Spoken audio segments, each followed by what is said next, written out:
दोस्तों, इस वक्त भारतीय रिजर्व बैंक यानी आरबीआई कुछ ऐसा कर रहा है जिसने सिर्फ भारत ही नहीं बल्कि अमेरिका, डॉलर और पूरी ग्लोबल करेंसी मार्केट को कंफ्यूज कर दिया है। एक तरफ आरबीआई खुले बाजार में अरबों डॉलर बेच रहा है ताकि रुपया मजबूत रहे, और दूसरी तरफ चौंकाने वाली बात यह है कि इसके बावजूद भारत के फॉरेक्स रिजर्व घट नहीं रहे बल्कि बढ़ते जा रहे हैं। ताजा आंकड़ों के मुताबिक भारत के फॉरेक्स रिजर्व में करीब 4.4 बिलियन डॉलर की बढ़ोतरी दर्ज की गई है, और इसी के साथ रुपया भी डॉलर के मुकाबले 90 के नीचे स्थिर बना हुआ है। फिलहाल एक अमेरिकी डॉलर करीब 89.8 रुपए के आसपास ट्रेड कर रहा है। पूरे दिन के आंकड़ों में रुपया लगातार 90 के नीचे बना रहा। अब सवाल यह है, जब आरबीआई डॉलर बेच रहा है तो रिजर्व बढ़ कैसे रहे हैं? दरअसल आरबीआई के आंकड़े 19 दिसंबर तक के हैं, जिनके अनुसार भारत का कुल फॉरेक्स रिजर्व करीब 693 बिलियन डॉलर तक पहुंच गया है। यह रिजर्व सिर्फ डॉलर नहीं बल्कि 4 हिस्सों से मिलकर बनता है: foreign currency assets, gold reserve, special drawing rights और रिजर्व पोजीशन। ताजा डेटा में इन सभी हिस्सों में हल्की बढ़त देखने को मिली है। खास तौर पर गोल्ड रिजर्व में करीब 2.6 बिलियन डॉलर का इजाफा हुआ है।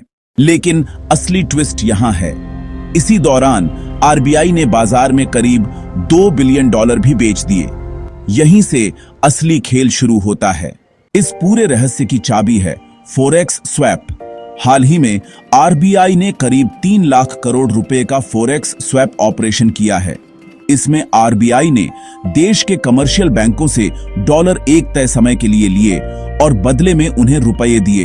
यानी डॉलर बाहर से नहीं आए बल्कि सिस्टम के अंदर ही शिफ्ट हुए। इससे कागजों में आरबीआई के डॉलर रिजर्व बढ़े हुए दिखाई दिए, जबकि असल में यह एक टेम्पररी और मैनेज्ड मूव था। खुले बाजार में आरबीआई डॉलर बेचकर रुपया संभालता रहा और स्वैप के जरिए रिजर्व को मजबूत दिखाया गया।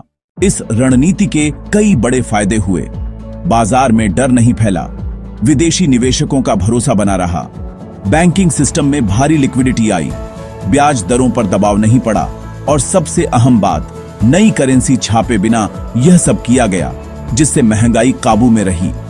कहा जा रहा है कि इस प्रक्रिया से बैंकिंग सिस्टम में ट्रिलियन स्तर की लिक्विडिटी आई है, जिससे लोन देना आसान हुआ और अर्थव्यवस्था को सपोर्ट मिला। ग्लोबल अनिश्चितता, मजबूत डॉलर और अमेरिकी ब्याज दरों के माहौल में फॉरेक्स स्वैप के जरिए आरबीआई को 3 से 6 महीने का कीमती वक्त मिल जाता है ताकि आगे की रणनीति सोच समझकर बनाई जा सके। सीधे शब्दों में कहें तो आरबीआई ने एक तीर से कई निशाने साधे हैं। रुपया संभला, फॉरेक्स रिजर्व मजबूत दिखे, बैंकिंग सिस्टम में पैसा आया और महंगाई भी काबू में रही।